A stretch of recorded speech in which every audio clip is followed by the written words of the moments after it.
everybody. Yes, that was the countdown. And hold on a second, Trina. Let's, wow.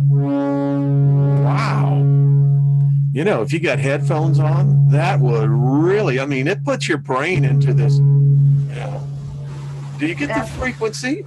Are you feeling it, brothers and sisters? Yeah. Welcome, everybody. Thank you for tuning in to A Second Look.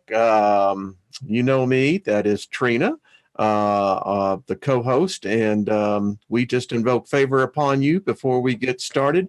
We speak nothing missing, nothing broken in your lives, and we trust that joy will be a joy in your life. And today, we have one in our core group. Miss Franny turns 22. Happy birthday, Franny. Hey, Franny. Way to go, girl. Hey, listen, I remember 22. Enjoy it, dear. It's a good year. So, Franny, we love you, and keep on kicking butt in school. All right. you know, Wayne, what I did on my 33rd birthday, I made an affirmation that 33 would be the year for me.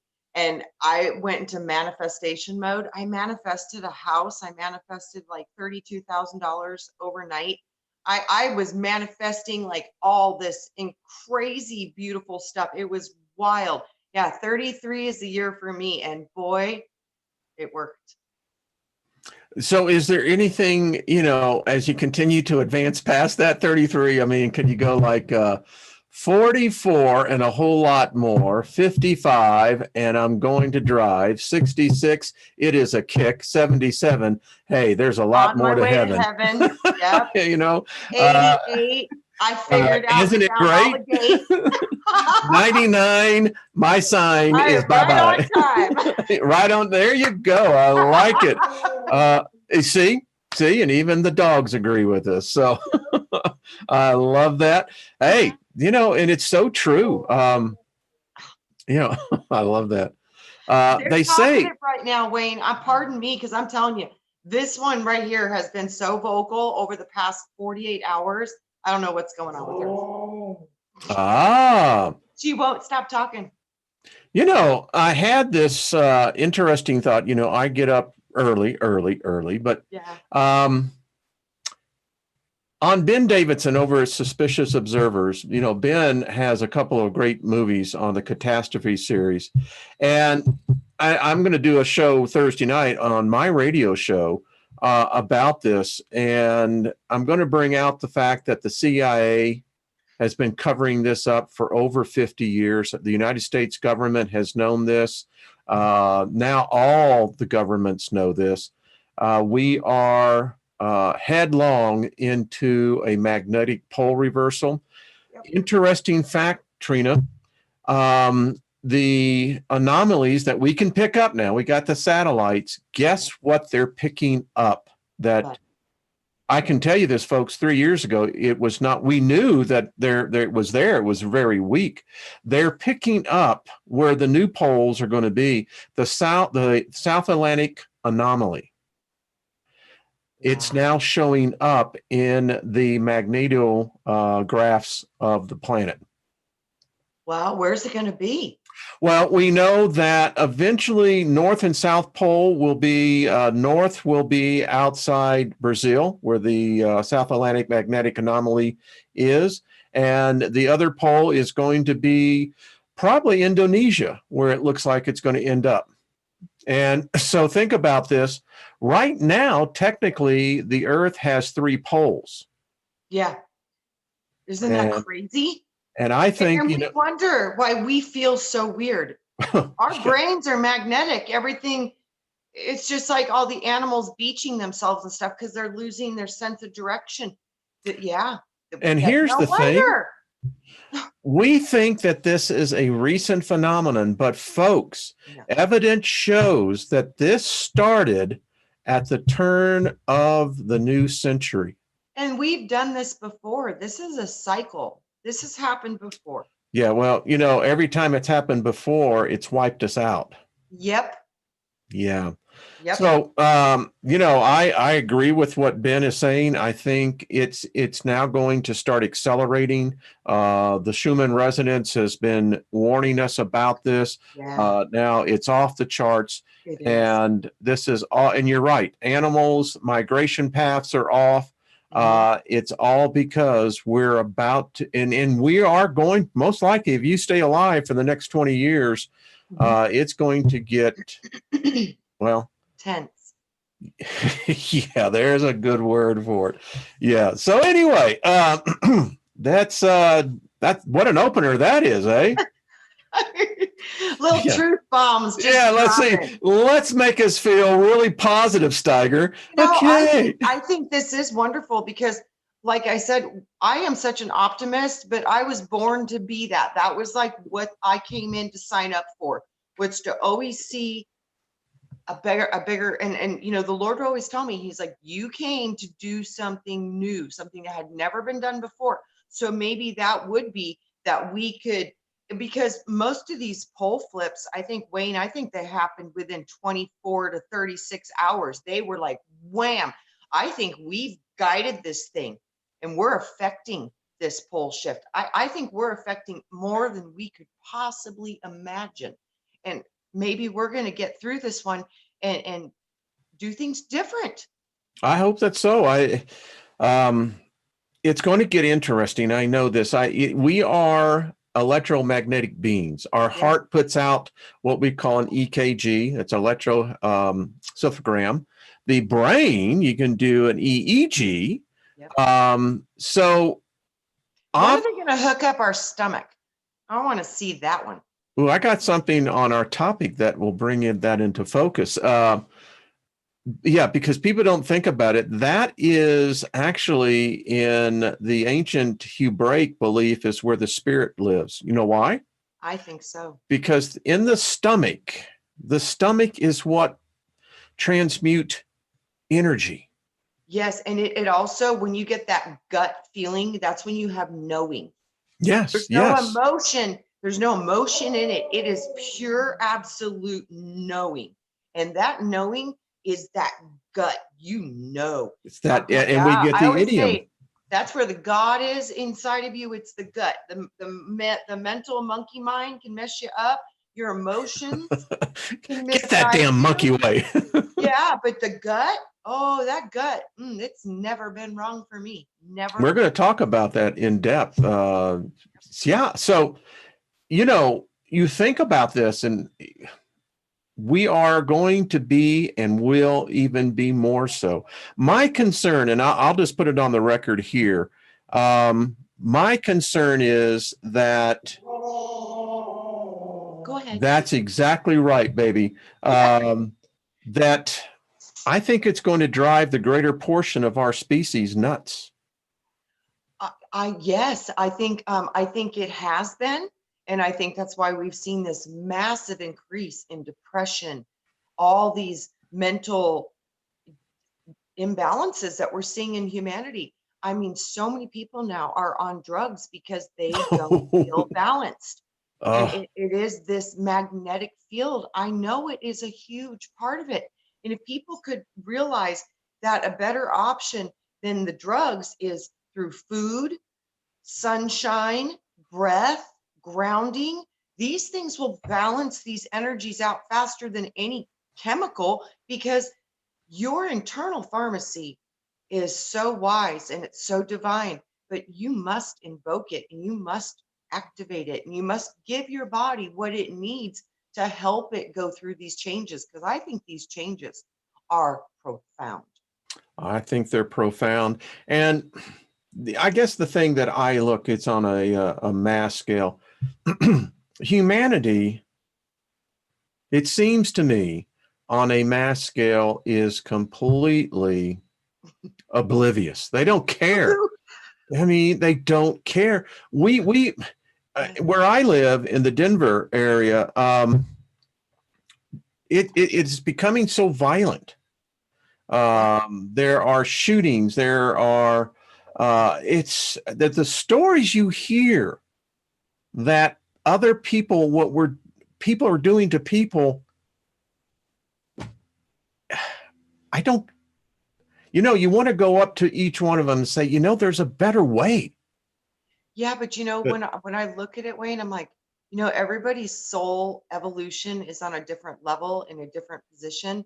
And I think these major times of cataclysm and changes from one age to a new age. I mean, we only do that every 26,000 years, go from one age to another age. This is a major transition area. It is. It's And I big think time. that, yeah, I think that you're going to be seeing the full expression of everything, because this is like the purge. It's when all this gets wrapped up, this is going to be the place that sends you to your next location. Yeah. Yeah. I mean, and Yep. there's many people who spend a lot of time. By the way, hello everybody. Thank you, all the moderators. By the way, so good to see y'all. We know that you have lots of places to go, and hey, thanks for being part of this energy flow. So here's the thing.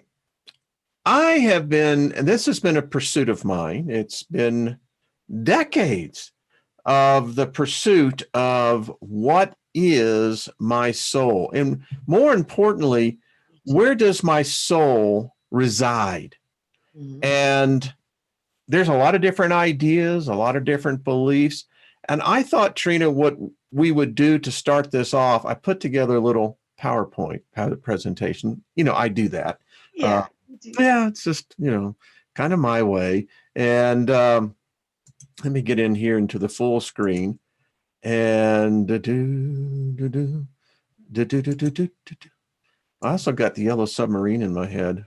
Just what I tell you. That's a great song. We're all in. Anyway, so here's the question for our topic for the day. Really, where is the soul?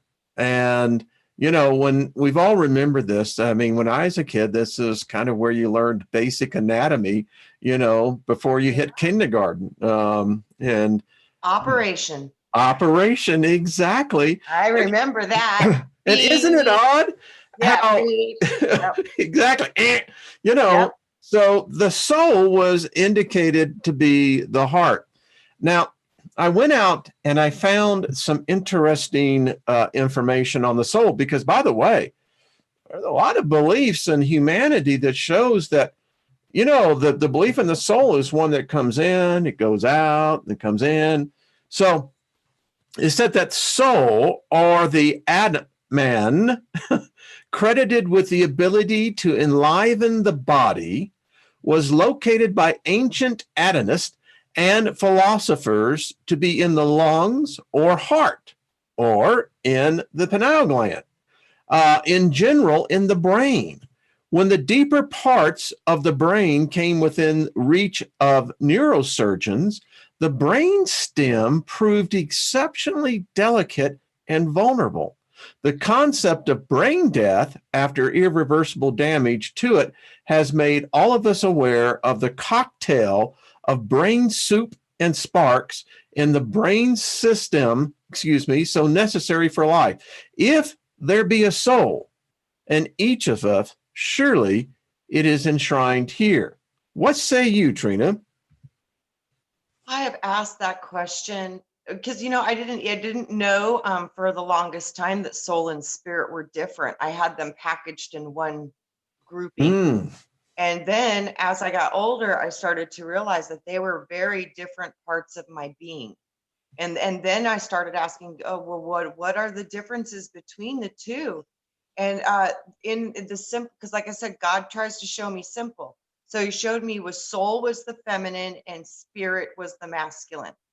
And the soul, he explained to me like the soul was kind of like a seed, and that seed could germinate in different places. So the spirit was never disturbed. It's never your over soul. I think that's why they call it the over soul, because it's over the soul. So your true essence is one of spirit, and the spirit is the breath. It's animate. It can make anything come to life. And the mother is the soul print, like the fingerprint. It's like the soles of your feet. So what I think when you go into a different, like say if you were to incarnate upon a different solar system, a different galaxy, when you incarnate on that system, you would adopt a different solar construct because it would be attached to that solar system. So I think the soul is the template for the emotions, the body, the connection to the biology. It's all of those templates, but none of them live without the father, the spirit, the masculine creative energy part of it. And with the one without the other, they just don't work when you're talking about form. But when we're energy, we exist purely in spirit. Well, that's interesting. There's a lot of, and there, a lot of what you said is also kind of into a lot of what science is actually. If we get out, people think that for Christians, the soul, it's an integral part of who you are. That's and that's what and that is the predominant mindset of the Western world. Yeah, and I believe that to be true because I believe the soul is what holds the Akashic records. Okay. It would hold all of the information regarding all of your experiences in this solar galactic existence. Okay. And that kind of goes on. As that says that, we have a body, you have a soul, and the two are connected. Even if they don't believe in the resurrection of the body, most Christians, in fact, most Americans, believe in the immortality of the soul. Now, this is something that gets very controversial because some people think, well, that's an absolute. Actually, let's not get so fast. It says, even if you're not religious, you probably refer to the soul as a sort of fluffy spiritual term for your personality, or even just an euphemism for a life. Maybe you've bought chicken soup for the soul or offered to sell your soul to Satan. Souls are part of a pop culture as well as a religious belief. But leaving aside religion, what is a soul exactly? Is it some kind of immaterial, ghostly stuff that is only accidentally attracted to the body, or is it more substantial? And if it is, and then what is it made of, and where in your body does it exist? Now, you brought up the thing about the stomach. Yeah. I found this, and I think this is really going to blow some people away. Wow. So, in modern Christianity, the soul is always connected to either the heart or to the brain. What we've left out is what the ancient Hebrews believed, that the spirit was the stomach. Because the stomach is the only organ that can transmute energy. It can take raw energy of another life form and literally transmute that into an energy that the body, which would go to the soul first, and then, and I said body and soul that then. makes so much sense. That's the solar plexus. The Yes. solar plexus has 12 solar ganglia, which are 12 brains within that solar complex. Our digestive tract has more neuroreceptors than the brain. Yeah. That totally makes sense to me. I'm like, wow, that's crazy amazing. Isn't that far out? That's what I keep saying. Like the true connection to you is deep inside of your being. It's in your gut. It's in your gut where you know. There's no question, You know. That's the knowing part of us. It's in that gut complex, that solar, which is connect to the soul, which is where we bring forth our emotional body. The logic and the intuition. Are more the masculine entity. Yeah, the solar is the receptive part that processes all the emotion, all the information. It can digest it, break it down, put it to its purpose. Wow. It's also called and it's being very respectful here, but this is the breast milk of the soul. It's where it's nourished as the spirit feeds upwards. You have What is thought that? and intent. The seven spirits of God? Yeah. Wow. So going on from where, this is where we get the whole idea, the fact that Christianity did not invent the concept of the soul. It actually was inherited from Greek philosophy. Plato, the soul was the better half of the two parts of the human person. There was a body, which was cumbersome, temporary, and decaying. And then and there it was, being the better part of us, Wayne, that would make sense because it's the part of our emotional being that's kind and loving, and that would make sense. It's not just all process and logic and information, all that is, but you don't know how to do anything with it. And Plato said that the soul, or the psyche, is the invisible seat of wisdom, which was immortal and effectively trapped by the body until death. Wow. In his dialogue, also known as the title On the Soul, Plato recounts the final days of Socrates, who explains that not only will his soul live on after it is released from the body, but will also be all the better for it. Without the chains of emotion and senses, he says his soul will get closer to true, pure knowledge of the natural world. Plato was the first to describe the soul as an intangible, incorporeal essence. That's what I see. Because I think the template of man is a template. It's so crazy. It's so big and so hard to put into words. But I do think the soul is immortal. I do, and I think it's precious, and I think it's highly valuable. And I think that's what they try to grab is our genetics and our soul essence, because the soul essence is the spark. Now, see how far that goes? That predates even the Hebrews in their belief system, which their belief system of the soul is completely different. So I found it interesting when we talked about this. So does the soul generate heat? I think it does. Isn't that an interesting question? It would have to, because it's divine spark. It would have to. I would think so as well. Yeah, it would just have to. I think that's what animates the body.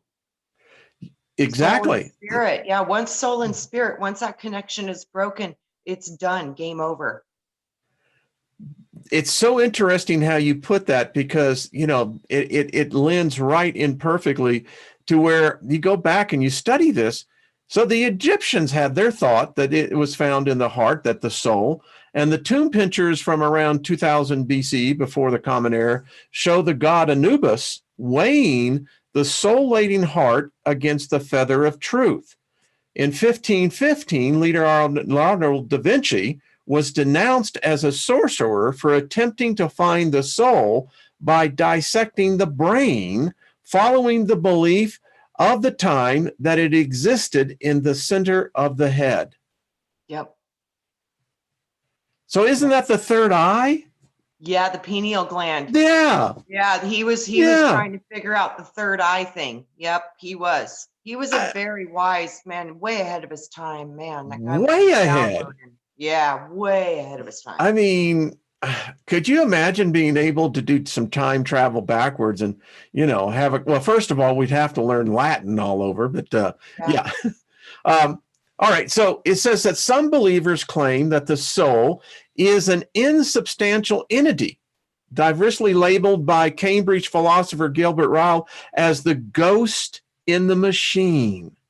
See, and I've seen that too. That's why I'm saying I've seen a couple different scenarios of this soul.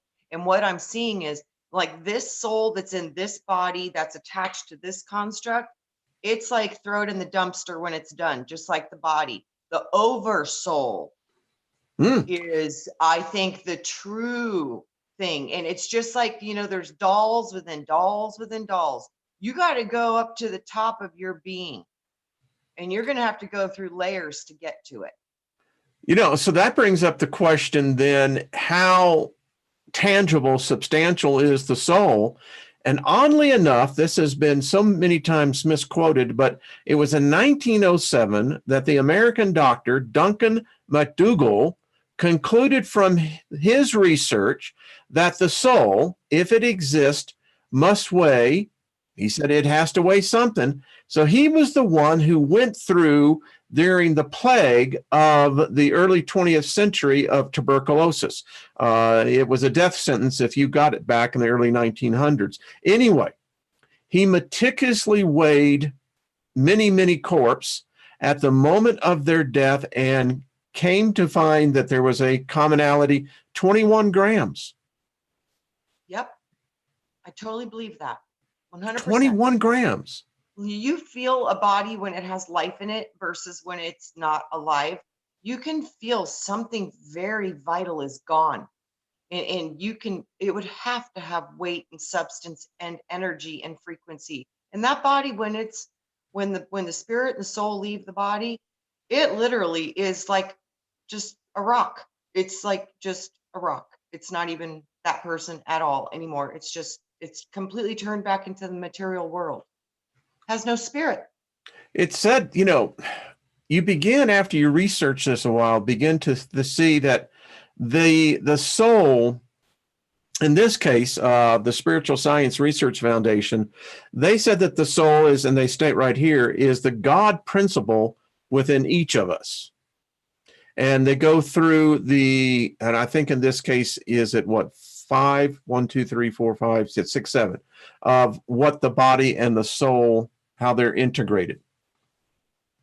Yeah, I do, but I don't know if that's, see, in my mind, what I see is spirit and soul integrated. They're missing the whole spirit part of this. Do they bring out the spirit in this? Other intimating that simply it's the soul. Now, that's what I'm saying. I think that we're onto this, but we just don't have the full essence of it. Because like, it talks about in the Bible when they created man and he was totally like, could live, but he wouldn't rise. He wouldn't rise until the breath, the spirit was put into him. It's that merging, because I think the soul is the body template and all these things come in with the soul. But until those two marry, it ain't going to happen. The Anunnaki had an interesting story on this. So here's where we were talking earlier, right hemisphere, left hemisphere. And this is the interesting thing, this one intimates that we are a triunion being. That's totally what I see. We got 3 brains. Yes, I love this. It even looks like a little brain inside the brain. It does. I love this. I see a body laying inside the skull, just like on the cross. That's what I see. Inside the brain is the higher you, and it's crucified inside your head. Interesting metaphor. That's what I see. Yeah, that's cool. So I'm writing a book, and I thought I'd let every one of our audience see from one of the chapters deals with this. Right on, Rain. I'll just read this. It's just a part of the first, it's not the first chapter. So sneak peek. I love it. Yeah, a little sneak peek. So I write here and I said, I often ponder the question, where does my soul reside? Where does consciousness originate from?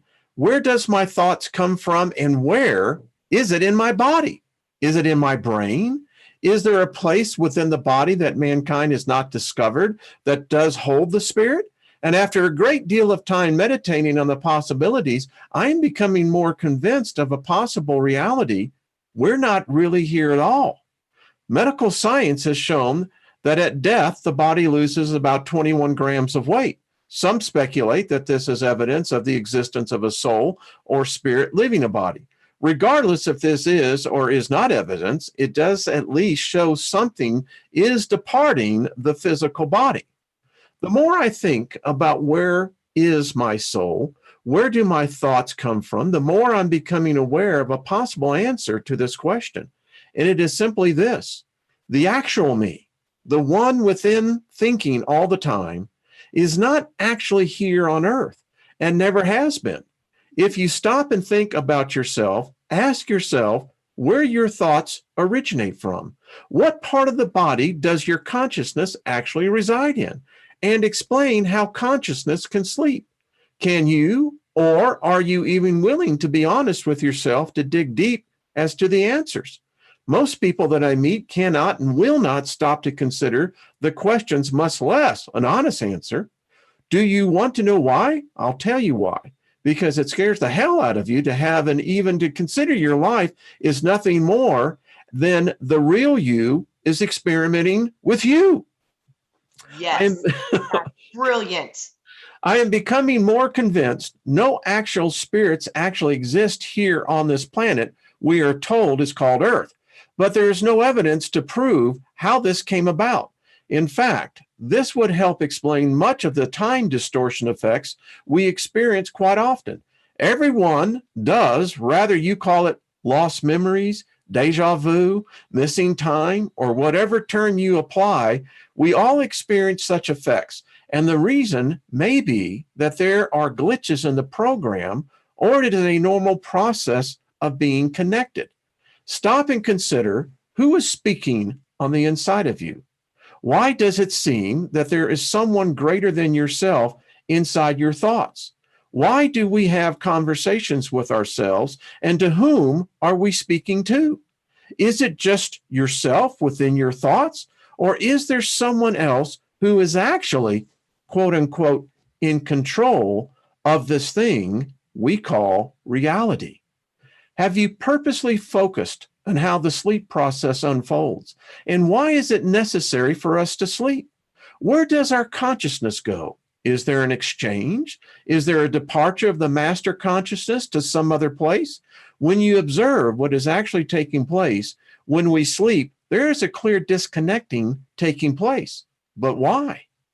I think it could be that none of us are actually living, or what we are really here is in our true state of being, and that each of us has purposely immersed a portion of ourself into a living simulation. This living simulation is an actual reality and is more real than any human can imagine until the MC, the master consciousness, grants or the portion of consciousness becomes aware of what is actually happening. Sleep is the time that the actual MC momentarily disconnects from the living simulation, and the portion of our consciousness that is immersed into this reality has no lasting memories of being asleep. Yep. That's the amnesia. So there's the book. I love it. I love it. You know, science has spoken about this, even Freud with the id, the ego, and the super consciousness. These concepts, the triple brain, they have been around for a very long time. And then you have people that talk about the observer, you know? Yes. Yes. I'm telling you, it's like when I die, I'm tracking down the observer. I want to meet the one that's watching me because it's me. And I've read a number of books on that. In fact, you know, even the book The Law of One of Ra, there are a number of others. It basically says that. I mean, it's you. It is. It has to be. Yeah. Has to be. You know, and you know, I've had this thought, you know, a lot of times I get these thoughts early, like about 3:30 in the morning. Because I've tried to purposely remember the process of falling asleep. We've all done it. Yeah. But it's so subtle that the consciousness almost seems to evaporate. Yeah, it's like you travel. You're pulling out of one dimension into another. I literally think we literally travel into that energetic cord that comes out of the back of our minds. I'm just reading some of the comments. We are all trapped in this co-created reality because we all share the same illusion. Well, thank you, Robin. The book is really going to be good, folks. It's going to be a plethora of many different subjects, but it all ties into one. And again, you know, when you and I get together, I have, you know, the because I focus in on it, the cognitive ability to pull thoughts from my childhood. And as I said yesterday, those who research reincarnation, most of the stories come from children. Yes. And did you find it not odd that between the ages of 2 and 9, the memories are the strongest, but after 9, Yep. they're Shut gone? off. Yeah. Shut off. Yeah, it's literally. I was born early, and I wonder, I didn't go through the full 9 months. I wonder if that's why I had a little bit of memory of before I was born, because I didn't get that full thunk. There is something, I'll propose another thought, is that when we go through adolescence, boys go through puberty, where, the sacs drop and girls have their menstrual cycle starting. Those are dynamic hormones that the brain is releasing. And I contend that it was designed to potentially wash those memories away. I think it's intended to make you kill yourself, make you go crazy. I mean, think about how powerful you are emotionally charged when you're a Oh, teenager. It yeah. is such an emotionally volatile time of your life. And literally, this is when you see poltergeist activity. This seems to be Yes. a catalyst for this type of energy. And that is some powerful energy to be able to manifest spirit into matter. That's wow, that's potent. Think So about yeah, that. these chemicals are off the hook. Had a doctor friend of mine who said, technically adolescents aren't human. Nope. They're not a They're not. child. Yeah, they're Yeah. not And they're children not an and they're adult. not adults. Yeah. They're in between. That's what I'm Yeah. telling you. I really think they're in the 0 point. Very good point. I mean, They yeah. might be, yeah, they might be manifesting their future at those windows in their life. They're forming their everything through these emotions and this focus and all this stuff. And our system has made these kids not able to express, not able to, they're frustrated, they don't see a lot of opportunities, so that's why I think we're seeing so much stuff showing up in the virtual reality, everybody wanting to escape, everybody wanting to tune out. It's because our teenagers haven't been able to manifest in this reality. They're manifesting in the artificial. Boy, now you really bring up a good point on that one, because when you think about what these electronic devices have done, Yeah. they have captured that energy Yes. of that age group, which again, I contend you are right. That's why young adults, adolescents who get involved, particularly into magic, manifest many results far more profound than adults. Man, I've seen them get their butts handed to them too. Oh yeah. Right now, I have a friend of mine who just called me, her son's institutionalized, and I can't do anything until he gets out, but he went off the cuckoo's nest. Was he Dabbling with spirits and playing with drugs, and he lost his balance, and now they're saying he's schizophrenic and all this stuff, and he's a powerful kid. He's psychic. He dives deep and hard and fast, so he's out of balance. So hopefully once he gets out of the custody of the powers that be, I can hopefully do something, but right now I hands tied because he's locked up in the system. Nina, thank you. Thank you. When you were saying that, so in my mind, I'm replaying Blade Runner. And if you remember the replicant, what was his name? Was it Rutger Hauer played the character?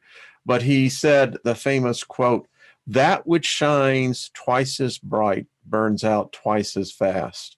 Yes. Yes. Yeah. Yep. And then there's such power when you study the reincarnation whole theory outside religious context, and you look at the evidence of what we're seeing, it's clearly that there's something going on here. Wayne, I've studied about 2,000 cases of that, because when I saw my babysitter standing in my hallway after he was dead for 3 months, and I was 10 years old, I knew that we didn't die when we died. I Mm. knew, and I was like, I'm going to figure this out. So I started studying reincarnation when I was like 20, about 19, 20, 21 years old. And I've been studying it ever since. And I have seen so much evidence. There is no way this is not real. There's no way. So let me ask you, since you've studied this, in my observations, what I've read, and it's very interesting. I just got another book in, so is that apparently Earth is. I look at this as a pathway. Earth is an experience that every soul must go through. I think so. And there is a window. It could be several 100 million years. It could be 1 million years, but there is a window because the earth will not always be here. No. You know what I'm reading this book, The Angelic Origins of Soul. Yes, Talk yes. about the soul's evolution. And they say that you have to be in the light realms, creating, manifesting, and living lives on different planets and doing different things for 2 billion years before you even get an opportunity to come to Earth. That's profound. So that Is would imply that all of us. And they said the normal amount of lifetimes that you must go through on this Earth plane, this similar type of experience in the density, 800 lifetimes before you graduate. Holy crap. Holy crap, right? Yeah, I mean, it's like one lifetime be enough. I'm like, there's no way it could be. No. She's saying 800 lifetimes is the average before people start to remember what they are and wake up and graduate. That's a lot of lifetimes. Can you imagine the wisdom and the things you've learned? Oh my gosh. Well, it also would imply that different lifetimes, different worlds have different lessons to be learned. Yeah, social structures, constructs, everything, skill sets. Wow. I mean, So, I'm sure part of these 800 lifetimes, you're probably alien. I think you have to be. All these different things that you've been in, all of these different civilizations that you've understood how they work. I mean, can you imagine the wisdom that you're holding inside of your DNA? Because it's all in there. It's in the Akash. And it would have to be, because the absurdity of what, and I was indoctrinated with it. It's like Jeffrey Doherty who put it out. You're indoctrinated into a core belief system. Oh, God, yeah. And fortunately for me, before that core system began to attach, I was already living, as the late Lou Reed said, I was taking a walk on the wild side. Thank God, right? Yeah, I'm serious. I mean, thank God. Yeah, to me, I was studying, about the vision quest, taking LSD at the age of 15. And yeah, see, and to me, I didn't do it a lot, but I did do it, and it was 15. Wayne, the first time I ever smoked a joint in my life, I was in junior high, and I went to the Van Halen concert, and a friend of mine, he said, "You want to try it?" And I was like, "Oh, sure, I'll try." Well, it was laced with LSD. So yeah, that had to be a trip. I was tripping. I was like, "Whoa!" Yeah, it totally opened up my mind. And my first trip ever, I literally think I got to go and meet Father Time, because I literally probably did. Time, and I started ticking like a clock and all this crazy time, and I was seeing the circles within the circles, and it was yes. I was floating over the auditorium in a chair. And you literally, you have out of body experiences. I was, and I could see myself in both positions at the same time. You're just bringing, when you're talking about Van Halen. I saw, when was this? This was 1971, and I was at a Bo Diddley and CCR, Creedence Clearwater Revival. I had dropped a full hit of window pane, which was 250 mics, and when you were talking about floating, I can still remember Bo Dilly as he was plucking each string. I was right there and the string was vibrating my whole body, you know? Yes, you're one with the string. Hey, I mean, you're right in tune with it. And, but I look back on those experiences and I know that this is controversial in some people's thinking, but in many ways, I think it was an initiation. Yeah, You know, I didn't ask for mine, but I swear I'm so grateful for that.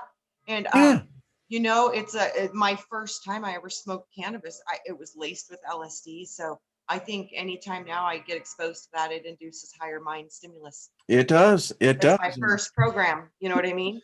It works. And Oh, it gets back to this whole thing then, like we were starting with is, well, let's finish up the reincarnation. mhm. So to me, what says oh, so throat. Excuse me, I was driving the bus and now I'm I on the know it's side. okay. So as I've continued to see this, it only makes sense. And I heard one child say that the spirit guides that she met with said, because she asked them, Mhm. he said, why is it that I could not remember this? And the spirit guides told her that the reason why you cannot remember is that you set the conditions. Yeah, That if you were to remember all of your past lives, you can. it would be basically a fraud. You would waste a lifetime. Yes, yes. Yeah. And on top of that, I think you would absolutely go crazy because you would have too much information in your mind to you'd start putting the realities together and then people wouldn't exist in one and exist. It would be a total mental conundrum. You would be in an insane ward.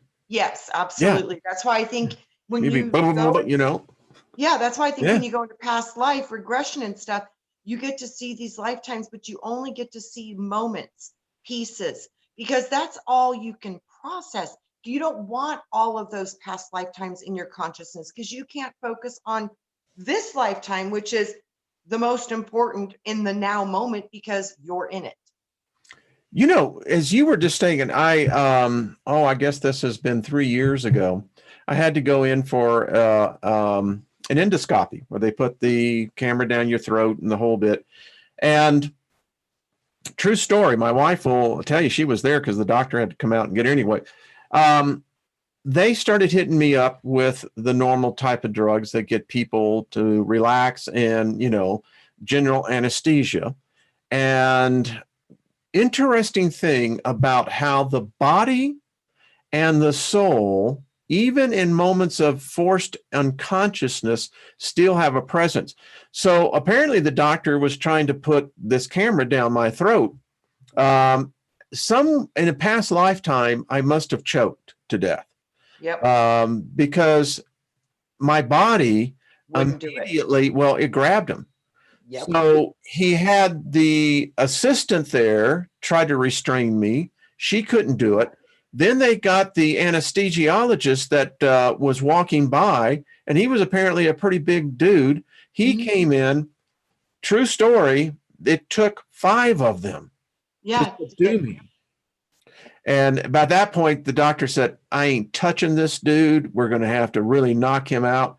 Yeah. But interesting thing how that was obviously a memory that was being recharged Triggered. with me unconscious, Trisha. I mean, Yeah. Trina. Yeah, it Yeah. was triggering in your cellular memory. Yes. That's what I'm telling you. These cellular memories come up. That's where people have these phobias that don't make any sense. It's a cellular charge. Yeah. Yeah. And if it gets triggered, they will react. That's like the same thing with PTSD. That's why you got to go in and you got to stop these charges in the tissue in the body because they can hurt people. Mm-hmm. Yeah. Yeah. Soldiers, trying to kill their Have wives. you ever gone in for surgery? Yeah. Okay. Have you Only ever? once. Once. Okay. Yep. What was your reaction when you were under anesthesia? Full knockout. Yeah. Full knockout. Yeah, Okay. so I don't know. And I had my wisdom teeth done when I was a kid, and they did that light stuff. Mm-hmm. And I was okay with that. But I woke up a little early, but other than that, I was totally fine. But my dad is allergic to morphine. You give Hmm. that to him, it's the same thing, Wayne. It took like 5 guys to hold him down, and he had a fully broken 28 fractures in one leg. He did that on one leg. I can believe it. I'm He did. allergic He to beat more. everybody up with one Yeah. leg. Um, So when I sad. when I had the meningitis, when I came out of the coma, anyway, they were giving me morphine, Mhm. and my body was rejecting. I actually gave myself a bloody nose while I was knocked out because Wow. you if you have a reaction to it, you start jerking. Your body just again Wow. these different impacts. How interesting that we got talking on that. So, It did you is. remember anything? That's a question I ask people now because they put me out with fentanyl. I mean, that's what I they don't had know to what use. they used, but then whatever it was, I was lights out and I don't remember nothing. I And when woke you up came going, out "Did of you it, do the surgery?" And they were like, "Yeah." I was like, "Oh, okay." that's my point. It's like time stopped, didn't it? Gone. Yeah. It was gone. I don't know where. I mean, it was gone. Literally lights out. Isn't you see there's something that I know medical science has, seen these effects as well, but it's like we almost literally are out of our bodies. I mean, Or we're forced do you feel like you have decompressed. lost time when you sleep at night? I Yeah, don't. I do. Okay. I mean, I know I went to sleep. I know I'll wake up. You know, Mhm. I Yeah. don't sense time loss because I know I'm going to Well, I get, know I was sleeping, but I know I'm doing things while I'm sleeping. So I well, definitely don't feel time loss, but I know that I'm down. My body is down yeah. and it's The out. difference Oh, no more. pointing Yeah. out is that when you go under like anesthesia, time literally does stop. Yeah, it's different. And dreaming, when we sleep, when all of us should be getting 8 hours of sleep, uh, don't cheat yourself. Mhm. Um, you never have that sensation that there has been a lagging in time. No, it's not the same lights out. I mean, sometimes if you're so exhausted, you drop and you wake up the next day, you're like, whoa, but it's not very often. Normally, sleep is restful, peaceful. You know, you're dreaming, you're going out of body, you come back, it's no big deal. Anesthesia is complete, like everything was just stopped, Boom. done. I know I actually did a sleep experiment, where they Mhm. do the whole thing so they can see what's going on. And yeah, it's pretty fascinating to see what your brain is doing, while you think you're asleep. It's Yeah, very active. yeah, it's busy. Yeah. So what's Yeah. it busy doing? I think we're doing so many things. Like I've seen myself doing soul retrieval while I'm sleeping. I've seen myself going into and observing other realities while I'm sleeping. I have seen quite a few different things. I think we are so fully active when we're sleeping, we can't even fathom. And I think that's when we're actually in communication and direct line with the observer part of us, which is probably that oversoul or higher self, whatever people call it, higher I self. contend that, you bring out, is it, are we not actually here? Are we lending our brain energy to, I think you're right. yeah, something else out there? I think something is sending this avatar consciousness, and when this body drops, you will return to your source of consciousness, which is your oversoul, higher self. That I Yeah. think that is animating this body, and I think it has the ability to animate hundreds and hundreds more. Yeah. Brian says we're doing spiritual work when we're sleeping. Oh, I Yeah, think Brian, I think so. we're doing definitely some spiritual work because it's not physical. Oh, Uh, I've felt physical too, Wayne, and I've come back and I've literally had physical bruises. that I you have inflicted battle in on my yourself? I have no, I'm literally battling, like in a reality and, in a car accident, things or, battling, like literally battling darker entities, like soul retrieval, trying to get a soul out. And there's a battle and there's a physical battle between beings and literally come back and have like, feel it. You can literally feel like you were battling. Hmm. I've had that, but I know a lot of us are spiritual warriors. And I've seen a Valkyrie passed for me, and the Valkyries apparently were pretty crazy. So that might be what I still is part of that Valkyrie part of me. Well, I mean, it's interesting. You can't. How I've come to my point in my life is that you can't limit what one person experiences and say that, well, I didn't experience it, so that doesn't exist. As soon as you No, do that, something's going to happen to you. yeah, Just it's change like, your mind. like, hey, man, I mean, it's like I'm writing in this chapter of the book. It's like, well, I remember when I was in Santa Clara, 5 years old, and down in the den of our house, I lived with my grandparents, and I can remember clearly being immersed in, I told you this before, into a color, but it was really interesting. I was seeing myself being immersed into it, and I don't know. I still contend that this was part of that process of adapting here. I don't think I wanted to come back, to be honest with you. Oh, I don't think I did either. I remember No, fighting with the Lord not wanting to come you back. I know, was like, no, I don't want to go. it's like I'm still thinking, I don't think I wanted to come. I don't think I came back really, that's what you're saying, complete compliance, right? I don't know. I know we agreed, but oh man, I know that this is he told me when I didn't know what Harvard was, he would tell me this is Harvard. It's a hard school.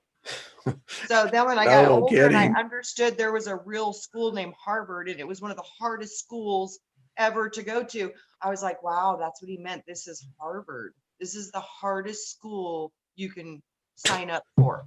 It's freaking nuts. I mean, and the longer I stay on this planet, the more profound the insights of thoughts become. Oh yeah. And I realized something. Oh, I guess I saw this a number of years ago. I don't see myself as aging. I know the body has its thing, but the me, Just I doesn't don't change. age. Yeah. Yeah, it doesn't just get some more It's wisdom, this, but yeah. yeah, it's the Yeah. same. Yeah. Like you and I were talking earlier, no one gets out alive. No, It's no. it there for all of us, the transition process will be different. Absolutely. I continue to meditate and plan for my departure in my sleep. Mhm. I think that's the way it should naturally be. Yeah, me too. Or I don't even care if it's like real quick, real fast. I don't Yeah. care. I I just, mean, yeah, I'm not into the whole long-term suffering stuff. So it's like, nope, not signing up for that. it brings it back to that thought. How awake were we when we were born? So awake. I see every month. Were we awake and then we went to sleep because, the whole, I've talked about this scientifically, for us to get used to these bodies, takes a while. We've all seen it in newborns, but anyway. I think when we're babies, we spend more time out of our body than in our body. And as we get older, we get more anchored into it through these magnetic layers of our foundation that start getting formed with personality. And that's based upon experience. And Are those the locks? yes, And when you were describing that, it's like lock, lock, lock, exactly. lock, Chunk, chunk, chunk. It's like, yep. Oh man. Yep. Yeah. 1 week you're playing with angels. The next week they're gone. I at one time actually was involved in a prison ministry way, way back in the day. And we would go in every Thursday evening and hold a service at the prison. And it was such a weird feeling because it's just that thing. You hear those doors, bam, bam, bam. It's like, and you're thinking to yourself, I'm so glad I'm just here temporarily. I'm going back. I'm so glad they're going to open that door when I want to Yes, leave. yes, yes, yes. So, oh man. It is an eerie sound. I've been in the prisons because I did work with social work, and we went in and we did some work, and we went to visit, and it was part of a the programs for the teenagers where you scare the shit out of them. You let them talk to the guy, with all the face tattoos, and they scream and yell and stuff like that. Yeah, it works.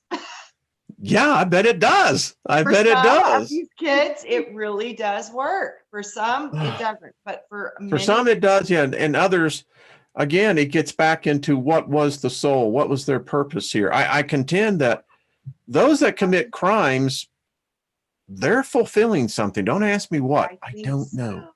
so. Yeah. They came in to do the villain. You have to have the duality. Gotta have a villain. Yeah. And I think, to be quite candid, we probably all have played the villain. Oh, I think we have to. Mm-hmm. Maybe my last time I was a villain, and that's why I didn't want to come back at all. Because I was like, oh, I don't want to do that again. Because, oh, yeah, if I had to play the role of a villain, I would not be a good villain. You wouldn't want to play with me. Yeah, because I get this whole thing going, now, wait a minute, that's not right. And I think today I always look at this and I go, if that's intelligence, I don't want any part of it. I talk to the spirits all the time and I'm going, so wait a minute, you're telling me the best plan you can come up with is pain and punishment. And that's the way we learn. Yeah. If that's the epitome of intelligence, I'll take stupidity. Thank you, Alex, for the daily double. I asked that question so many times, and every time the same answer would come. Like, why would you even allow this to exist? It always goes back to the same thing. Nothing's real until you feel it. Yeah. You can't know not to hurt until you've been hurt. You can't learn about love until you've actually had to give love and receive love.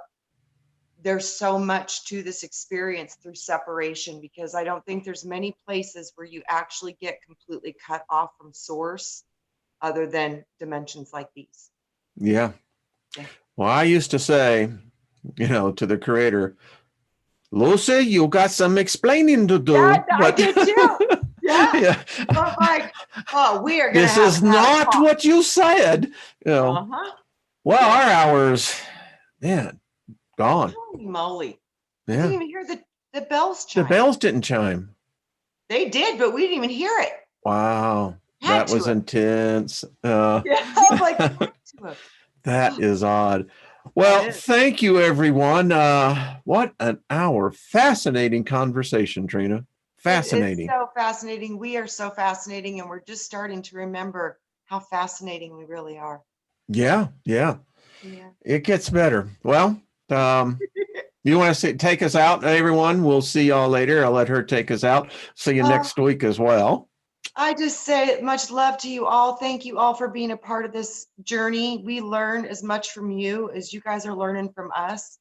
You guys are just the greatest part of this reality for me. So thank you. Thank you for being here, and embrace your soul, and may soul be with you all. Far out. I'll agree with that. All right, folks. We'll see you later. Bye-bye.